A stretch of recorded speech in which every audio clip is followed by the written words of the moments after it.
Good snowy morning to you here from Colorado. I'm William Green. These are my green pets. And we're going to look at the orchids and carnivorous plants this morning, real quick, as well as another quick peek at the terrarium in my classroom.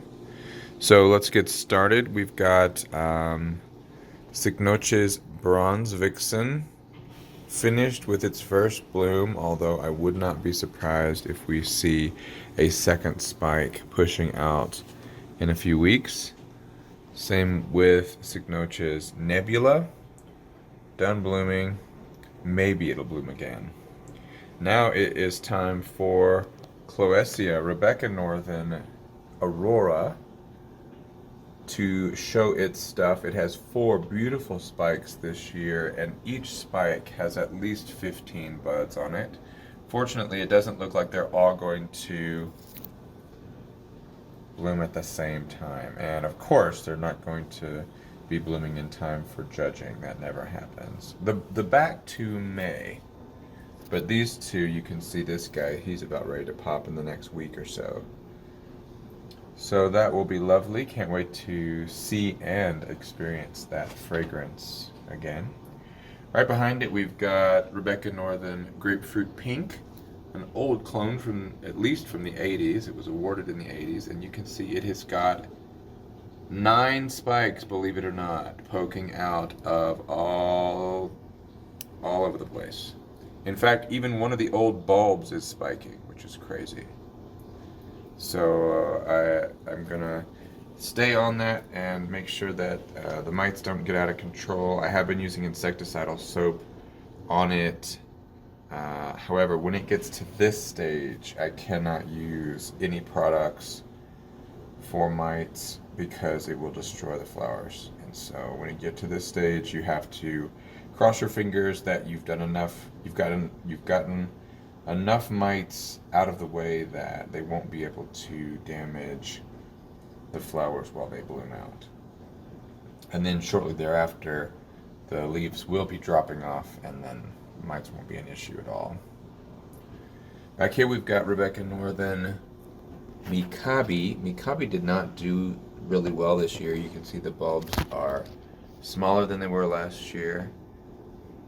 Don't exactly know why, but I do know that it does have a couple spikes pushing, and so I'm going to watch those very carefully. And also my little Clowesias Rosita, you can see back here, it's got a little spike pushing as well. So very hopeful to see spikes on all those Clowesias. Right over here, the monster Cycnoches Varsavicii is working on its spike. Last year, the flowers were unbelievable. I'm very hopeful that we're going to have something similar this year and that it will make it to judging, because I had 2 different judges say, actually 3 different judges say, yeah, you definitely need to bring that in. So really, really hoping to get that in full perfect bloom with more flowers for the judges in December. That would be the goal. Back here we've got Cycnoches Fire Embers, awarded with an AM and a CCM back in September. And it's going for it again. So we've got 2 more spikes pushing, this time with fewer flowers. It looks like 7 on each spike, but still not bad. And on that note, I'm still waiting for my for the awards to be processed. I keep going into Orchid Pro or I keep going into the American Orchid Society website, and the awards I can't claim them yet, basically, because they haven't been processed, so that's kind of annoying. But anyway, we've got Boba Filum Echinolabium Hal. I was really concerned a few months ago because its leaves were yellowing quite a bit, and it even dropped one. And I unpotted it, and I was assuming that it was staying too wet. There wasn't enough air. Not sure exactly why. It doesn't seem to be getting worse, but I did put it into a basket pot instead. So it's staying a little bit drier and getting a little bit more air in there. So hopefully that's going to do it. And we do have another flower coming on Hal on this spike. Mastalia Machupicu, look at this. 3 beautiful little flowers all together on this guy. Aren't they gorgeous? I love it. This thing has just been, I just can't believe how well it's done. I did not think I would be able to grow a Mastalia at all.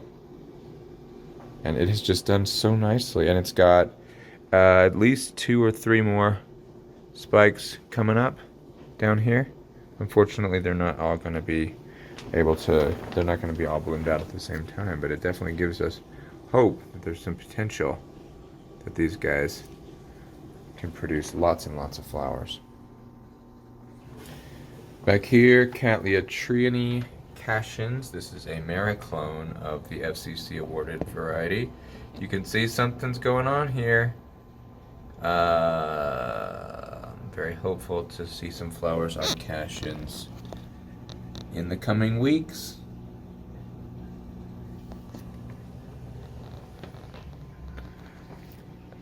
Even though we are technically in the winter dry season, still lots of growth happening. This Cattleya Rosita is producing a growth, and as long as they're in active growth, I keep watering, and I water a little bit less when the temperatures are lower. Kind of gauge it on how quickly are they drying out, how wet are they staying. I don't want them to stay wet at all, especially when it starts getting cold.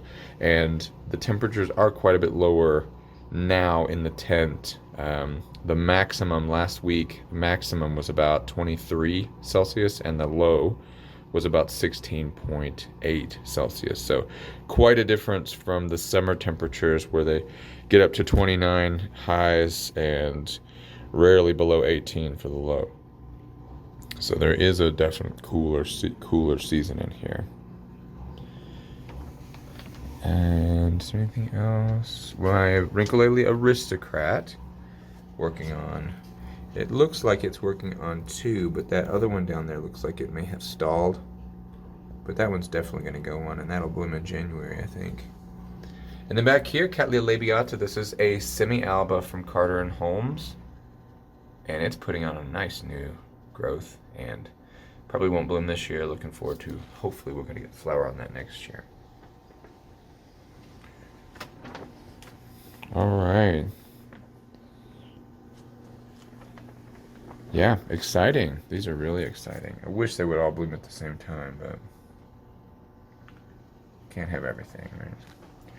Okay, let's go back over to my classroom. I'm just going to take you around. Oh, wait, no. Wait, let's look at the carnivorous plants real quick. So this is Nepenthes Raja by Edwardsiana.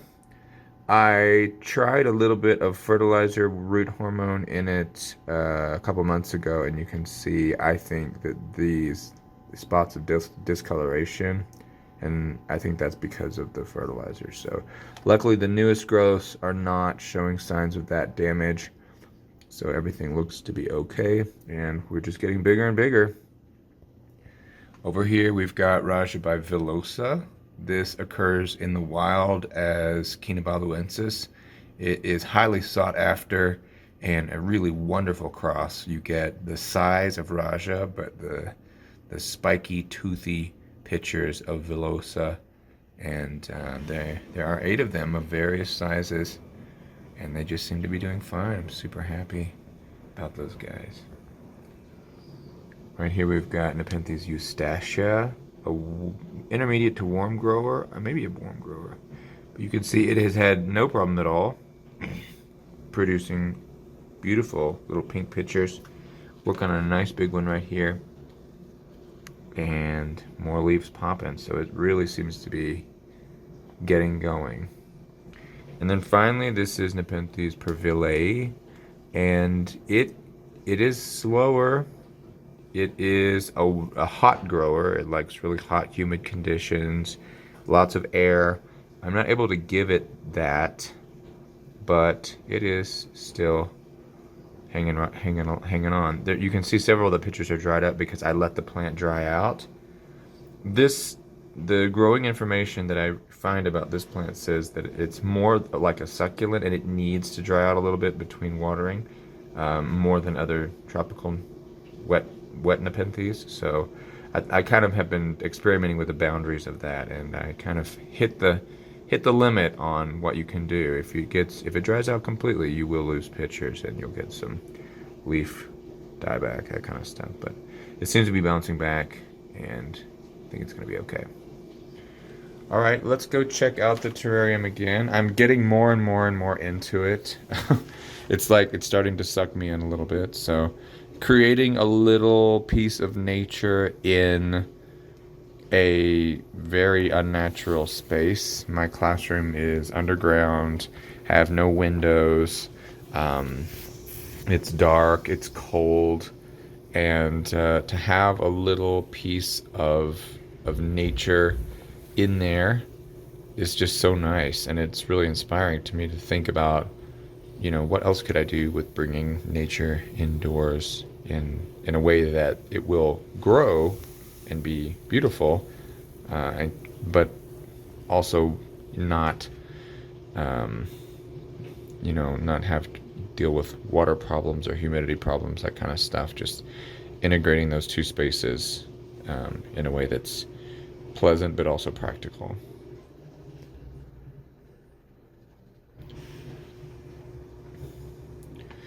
All right, well, thank you so much for stopping by. I am William Green. These are my green pets, and I really hope that you have a nice week. Take care. Bye.